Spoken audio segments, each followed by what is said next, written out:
जनता पर फिर एक बार महंगाई की मार पड़ी है। 18 जुलाई से जीएसटी काउंसिल की सिफारिश को लागू किया गया है, जिससे कई चीज़ों पर जीएसटी बढ़ा दी गई है। जीएसटी के चलते ज़रूरत की कई चीज़ें महंगी हो गई हैं। जीएसटी की दरें बढ़ने से दही, लस्सी, चावल और आटा समेत कई ज़रूरी चीज़ें महंगी हो गई हैं। इसका सीधा असर लोगों पर पड़ा है।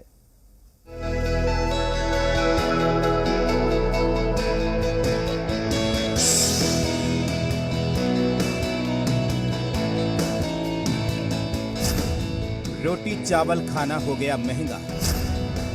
दूध दही के स्वाद पर लगाइए लगाम, क्योंकि कुछ भी लो पैकेट में लगेगा जीएसटी।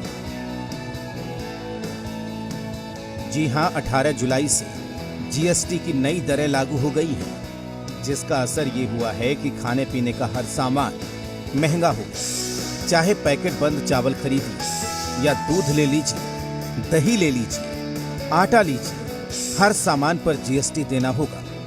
झारखंड में जीएसटी रेट पर सियासत शुरू हो गई है। कांग्रेस ने केंद्र सरकार पर देश को श्रीलंका के रास्ते पर ले जाने का आरोप लगाया, तो बीजेपी ने बचाव किया।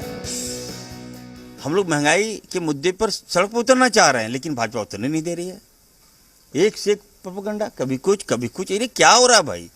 इसलिए मैं कहना चाहता हूँ, युवाओं से मैं कहना चाहता हूँ, युवाओं का रोजगार छीन लिया। आने वाला दिन बहुत भयानक होने जा रहा है, और हमें लगता है कि अगर भाजपा ने इस पर रोक नहीं लगाया तो देश श्रीलंका से भी हम लोग बदतर हो जाएंगे। प्रश्न विपक्ष के लोगों से भी पूछना चाहिए कि भाई जीएसटी यदि केंद्र सरकार नहीं लगाएगी तो देश के अंदर विभिन्न जो विकास के कार्य होते हैं वो कार्य कैसे पूरा होंगे।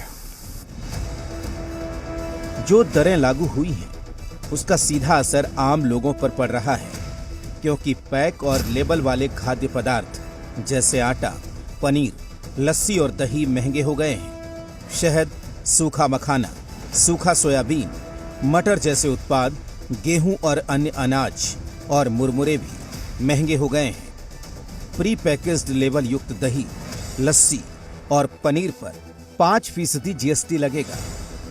चूड़ा, खोई, चावल, शहद, अनाज, मांस, मछली भी इसमें शामिल है। टेट्रा पैक और बैंक की तरफ से चेक जारी करने पर 18% और एटलस समेत नक्शे और चार्ट पर 12% जीएसटी लगेगा। प्रिंटिंग, ड्राइंग इंक, धारदार चाकू, कागज काटने वाला चाकू और pencil sharpener, LED lamp, drawing और मार्किंग करने वाले उत्पादों पर टैक्स दर बढ़ाकर 18% कर दिया गया है। सौर वाटर हीटर पर अब 12% जीएसटी लगेगी, जबकि पहले ये 5% था। कि जीने के लिए सांसों पर टैक्स लगाया जा रहा है। जीएसटी का यही अर्थ है। बच्चे अब अपने सुनहरे भविष्य को रंग नहीं कर सकते हैं। Crayons, drawing pencils, eraser, sharpener, स्याही, सब पर 18% टैक्स। महंगाई बढ़ने का असर राजधानी रांची में भी दिख रहा है। लोगों की राय है कि कम से कम खाद्य सामग्रियों को केंद्र सरकार को जीएसटी के दायरे से बाहर रखना चाहिए। जीएसटी की वजह से ही दाम बढ़ जाता है और हम लोग किचन में मतलब कि सोचना पड़ता है कि क्या करें।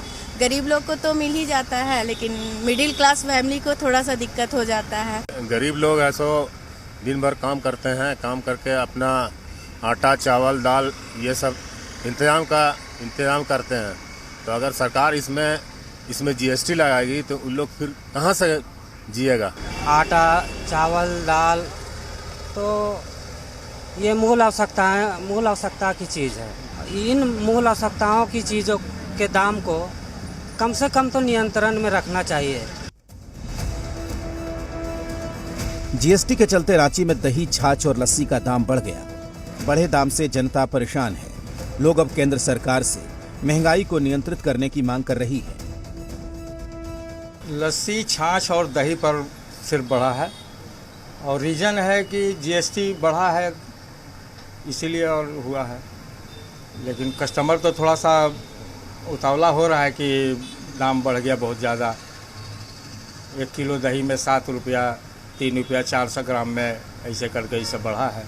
हर चीज़ पर सर जीएसटी बढ़ाया जो गया है कल के डेट में, उसके चलते सभी पब्लिक को इसके चलते काफ़ी दिक्कत हो रहा है। और महंगाई तो दिनों दिन बढ़ते ही जा रहा है और जो भी कस्टमर आ रहे हैं उनको परेशानी का सामना करना पड़ रहा है। महंगाई से निजात दिलाने वाले केंद्र के वादों पर महंगाई के नए डोज ने पानी फेर दिया है। पहले से पेट्रोल और डीजल के दामों में आग लगे हुए हैं। ऐसे में जो आटा, चावल और दाल के पैकेट पर जीएसटी लगने से दाम और बढ़ गए हैं। ये वो सामान है जो गरीब से गरीब आदमी भी इस्तेमाल करता है। महंगाई का गरीब और मिडिल क्लास परिवारों पर असर पड़ रहा है। रांची से मनीष मिश्रा और अभिषेक